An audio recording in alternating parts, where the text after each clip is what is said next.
Here we go. Let's start. Hi, Dan. How are you? Hi, Robyn. I'm good. How are Good. you? I think people would assume that we already know each other, but we don't. I know. This is the first, well, we met a couple days ago this way, but I know. minutes. So, yeah. And did you know where I live? I think you're in LA. Is that right?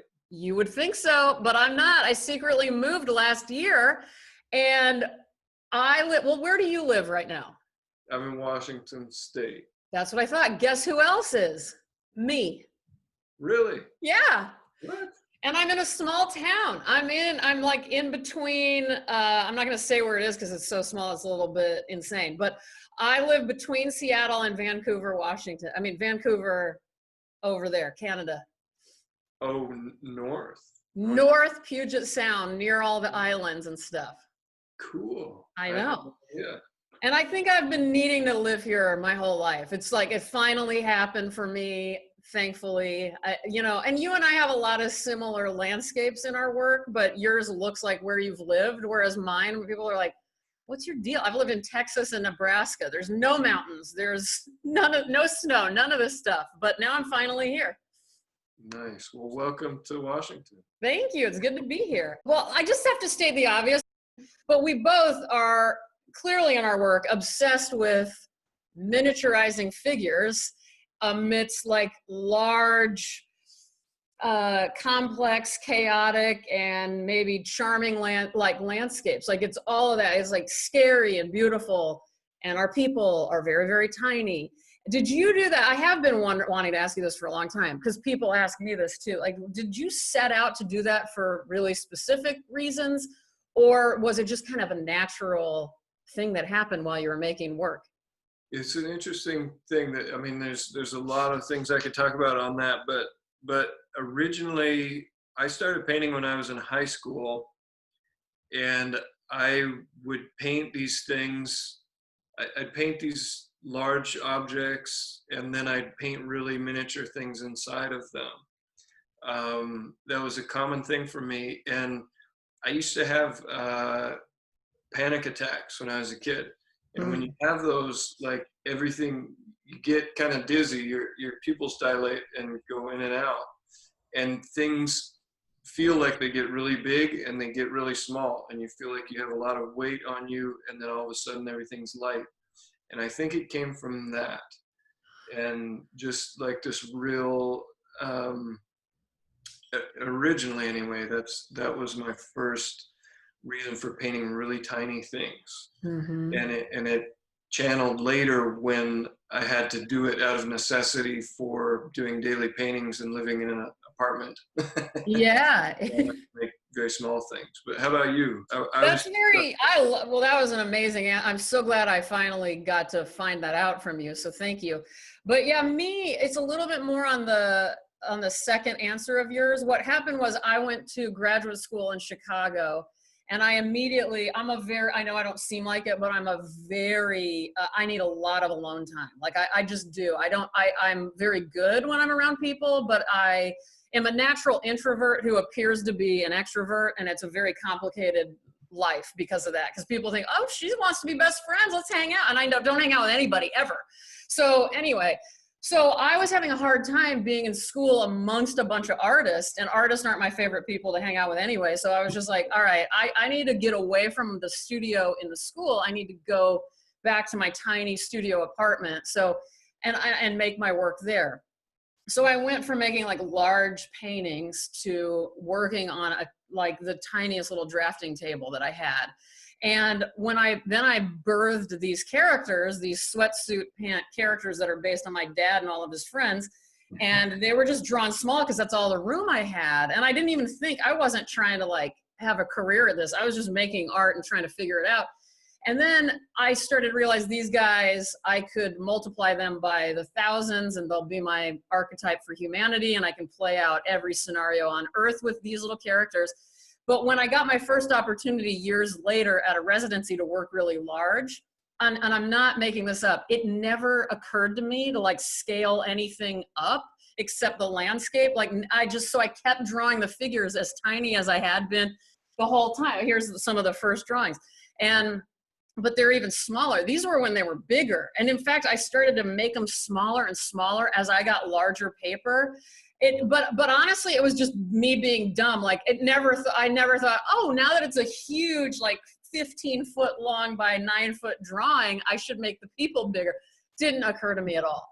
And thank God, because it really is how I think about, I mean, I need as many reminders that I'm just like an ant in this huge world anyway. And you know, that's what I'm doing to these characters is kind of like, I don't know, showing that they're nothing compared to the bigger world and all of this stuff. So anyway, it made sense to me emotionally. It was what I was trying to get at, and that you know, nature is going to win always. So yeah, I think it worked, but that's where it came from. That's interesting. I mean, and looking at your work, I love those larger landscapes with the tiny people in them. I relate to them too. But there's also a feeling like you have that, I forget what they call it, the perspective where you're kind of hovering above. I call it security camera perspective. Yeah, that's it. You're kind of hovering above, and it gives you for me, it gives me a certain kind of a peace. No matter how chaotic whatever is happening that I'm watching is, there's a certain peace here. And I feel like that's something in a lot of your work I see sort of getting to a place of peace and quiet. Yeah. In some ways, even though there's like this insane chaos sometimes, or fighting, or you know, struggling happening. Yeah, a lot. Thank you for seeing that. Not everybody does, and I want people to see that. I even do little try to clue in viewers to that you're removed from it. What were, like, if this was the drawing, there would be like big ferns in the corners, vignetting the image so it's clear you're like outside of this, especially this one drawing I made called Hell. And there's like branches and everything coming from the top and the bottoms, sort of like you are like peeking through something, but far enough removed at a height level as well. But yeah, and I mean, I think that's been the whole thing. No matter how much, how many images of upsetting scenarios there have been, I always saw that the whole goal was to get to some sort of peace. But I don't know why I thought that. I don't know if it came across, but it did to me. And then I killed off all those men, and there's a small window where it was nice and peaceful and pastoral, and things are coming together like tectonic plate style. And now, who the hell knows what's happening now? I have no idea, and I like it that way. I don't know if you like that. Do you like that when you don't know exactly what you're doing a little bit? I do, yeah. I think that's kind of, for me, that's the aim. I feel like if I'm too cerebrally attached to putting a meaning in, I get a little disengaged. Yeah. I feel like there has to be something that I don't quite understand, and I'm just excited by, and then I'll explain it later. Kind of Yeah. feeling.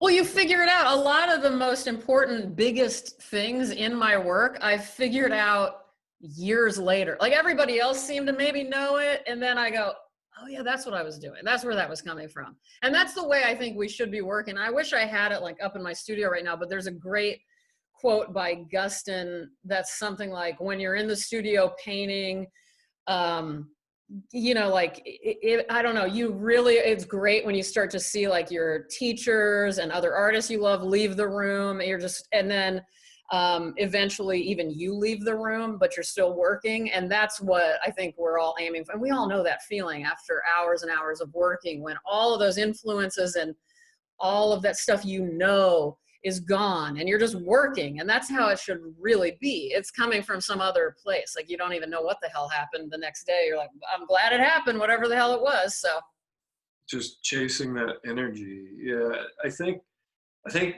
Ellsworth Kelly said something about, boy, you know, I'd hate if I attributed this to the wrong modernist, but it was one of those guys. It was Ellsworth Kelly, but he said, they're all the same. Just kidding. you know, yeah.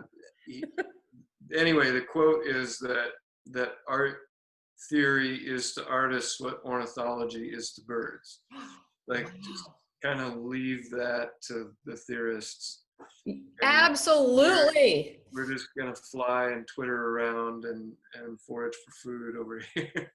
Exactly. That's their job. I'm not interested. I mean, as basic as it is, I just want to make things and have that happen. Everybody else can deal. I've even gotten to the point where not only do I not care about that, thank God I like getting older all the time, because now I don't care what anyone thinks about any of this stuff anymore. I mean, I'm so lucky if anyone likes anything ever, and I'm very thankful for that.